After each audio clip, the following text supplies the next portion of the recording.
Now we are going to start with autonomous nervous system. It is the third part of nervous system of man. What is the meaning of autonomous? Autonomous means self-governed system.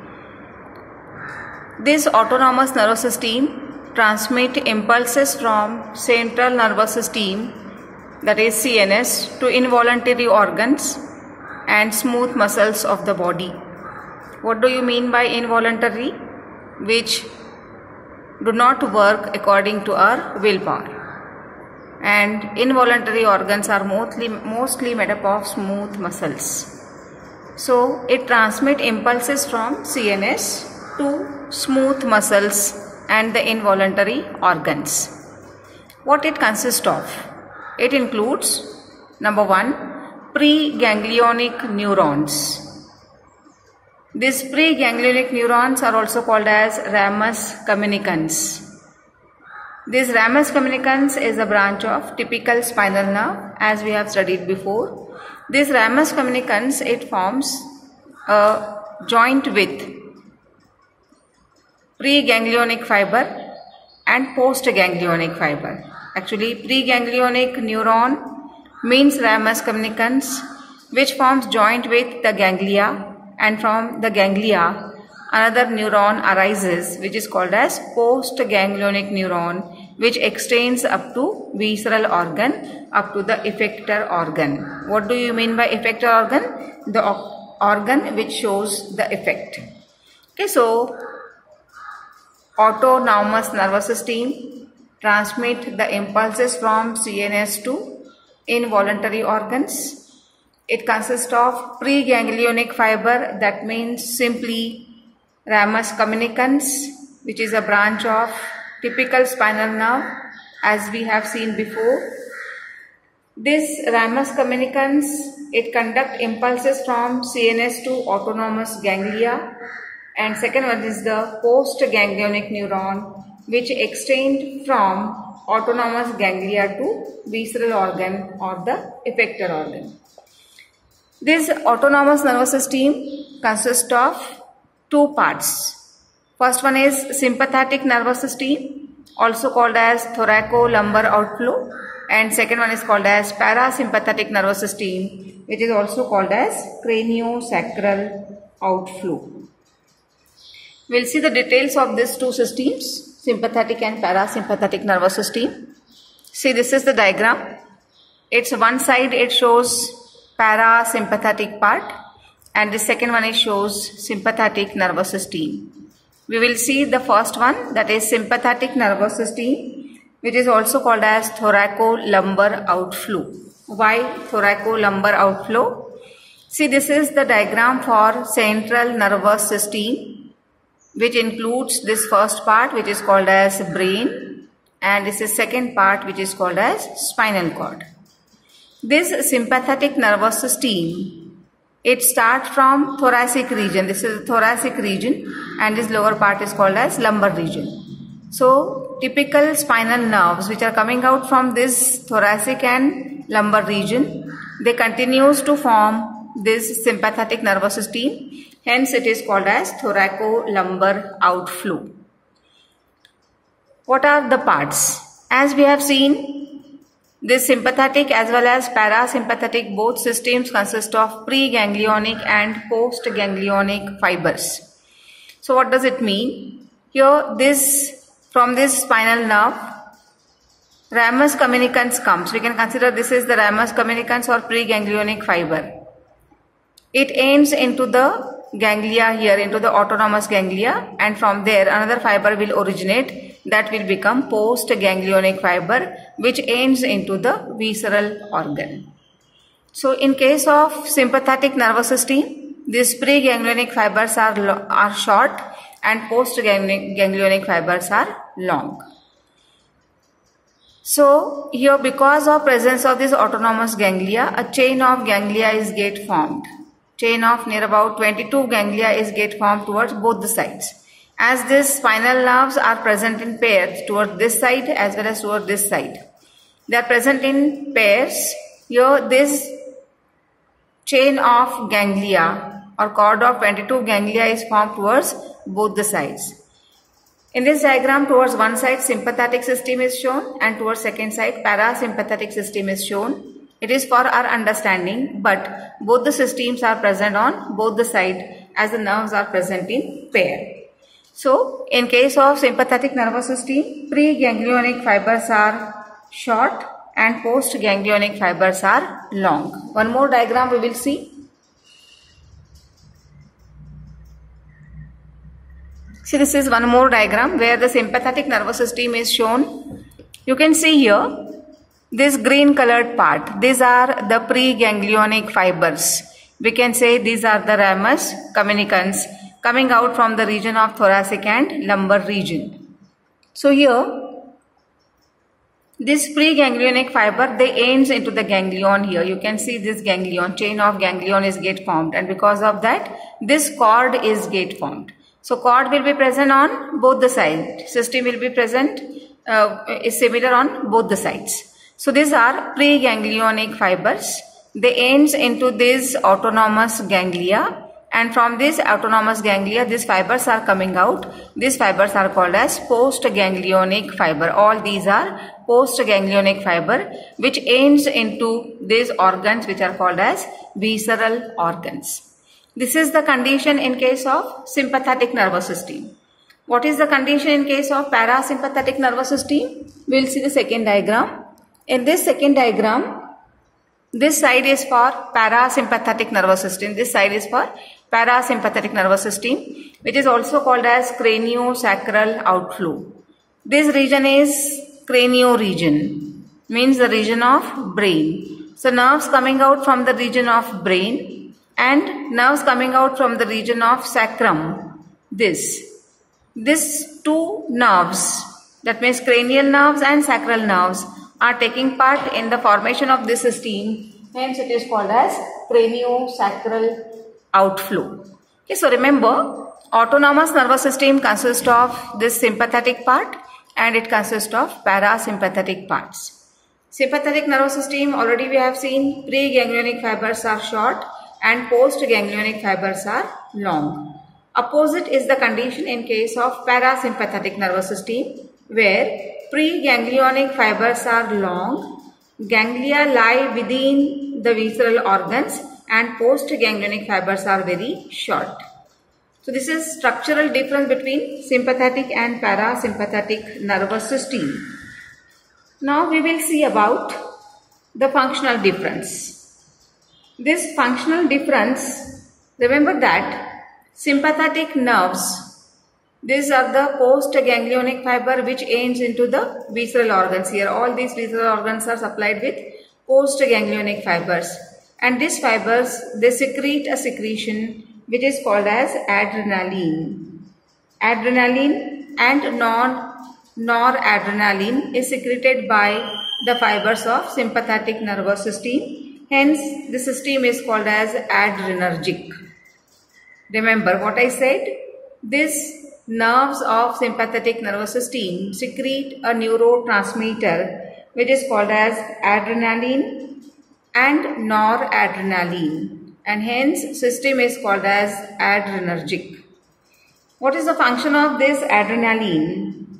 This system, it activates during emergencies. Whenever some emergency conditions are there, at the time this system is get activated and start producing adrenaline, and as it works during stress, during emergency, system is also called as fight or flight system. Either fight or run away, that is flight system. Okay, so remember that as it works during emergencies, this system is called as excitatory and stimulating system, having excitatory or stimulating effect on most of the organs of the body. One of the exceptions is there, that is in digestive and excretory system. In all system it excited the organ, but in digestive and excretory system it doesn't excite the organ. Okay, so this is all about sympathetic system. So once again we will repeat. Sympathetic nervous system is also called as thoracolumbar outflow because the nerves originates from thoracic and lumbar region of the spinal cord. from T1 to L3. So T1 is for first thoracic vertebra and L3 is for the third lumbar vertebra. So this thoracolumbar outflow, these are the ramus communicans or preganglionic fiber which ends into the ganglia here, autonomous ganglia, forming a cord. 22 ganglia are present in this cord. From the cord, this postganglionic fibers arises and they ends into the visceral organs. This postganglionic fiber in the organs, when they get stimulated, start producing adrenaline and noradrenaline, having excitatory effect, stimulatory effect, and hence it is called as excitatory system. Only in two systems, in digestive and excretory system, it doesn't work as excitatory system. And the most important part, this system, it works during emergencies, hence called as fight or flight system. Second one is parasympathetic nervous system, called as craniosacral outflow. Why craniosacral outflow? Cranio as the nerves comes out from cranial region and sacral as the nerves comes out from the sacral region.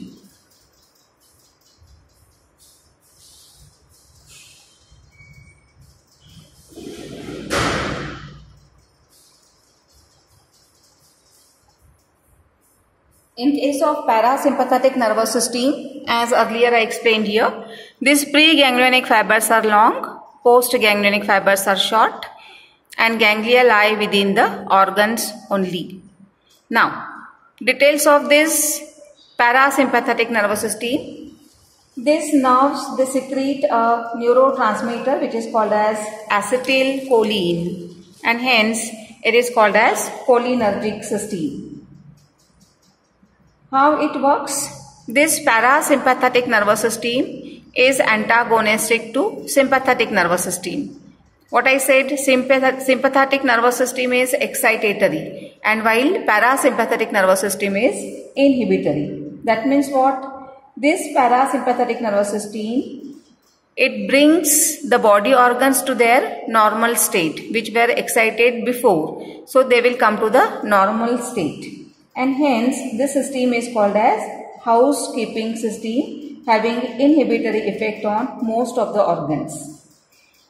But some of the activities like digestion, peristalsis and micturition, which are inhibited by sympathetic nervous system, are accelerated by parasympathetic nervous system. What I said, sympathetic nervous system is excitatory in all organs except digestive and excretory system, and parasympathetic nervous system is excitatory for these two, digestive and excretory, and for remaining all system it will be inhibitory. So this is the difference between sympathetic and parasympathetic nervous system, can be asked for 3 marks. Now see, this system I said called as craniosacral outflow.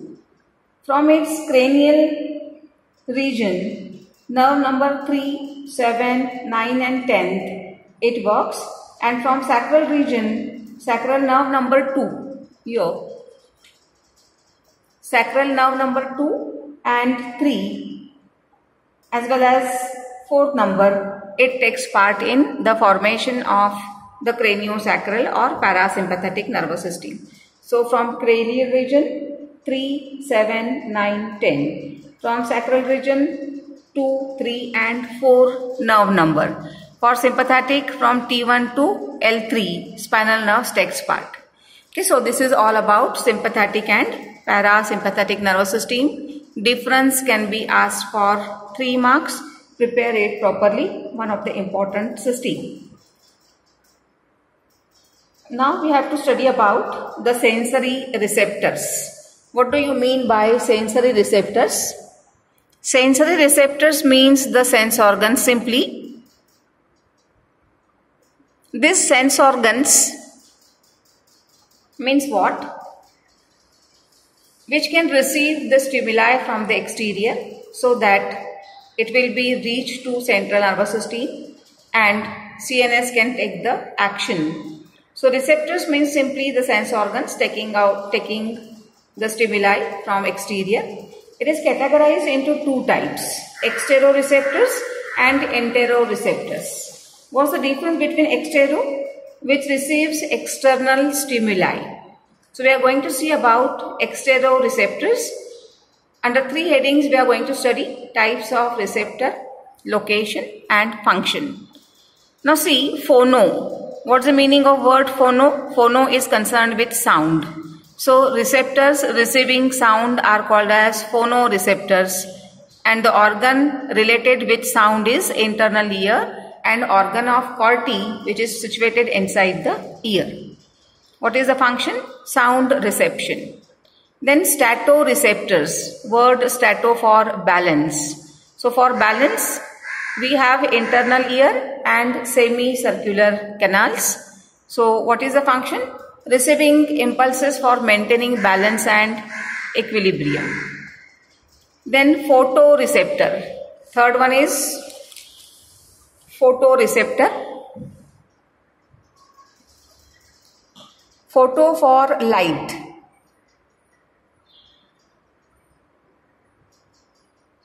This photoreceptor is concerned with light.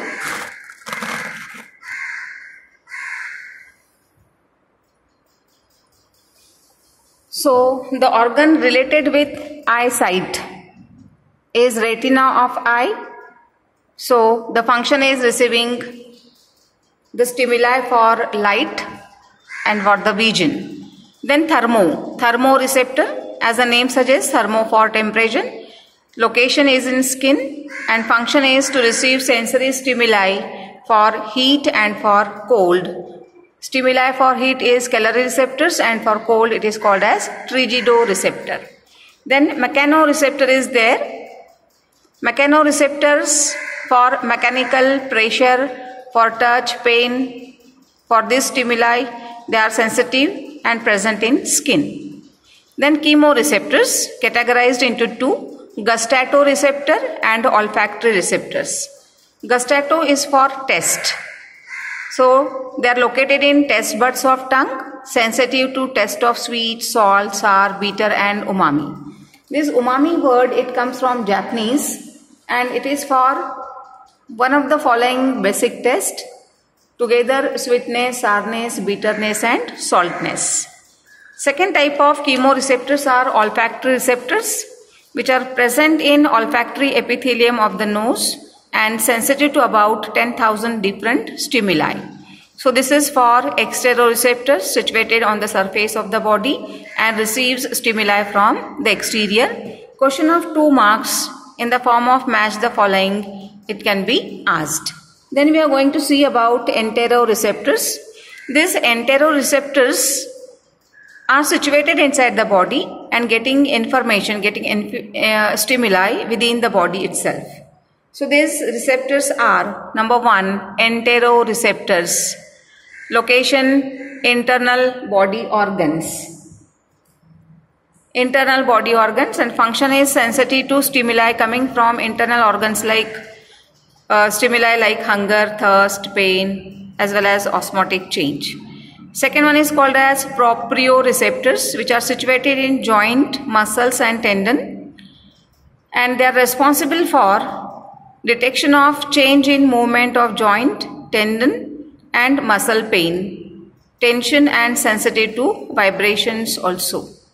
Third one is baroreceptors, which are also considered as mechanoreceptors, which receive signals from internal organs, where they are located in the wall of atria, vena cava, aortic arch and carotid sinus. I think these words are familiar to you from heart.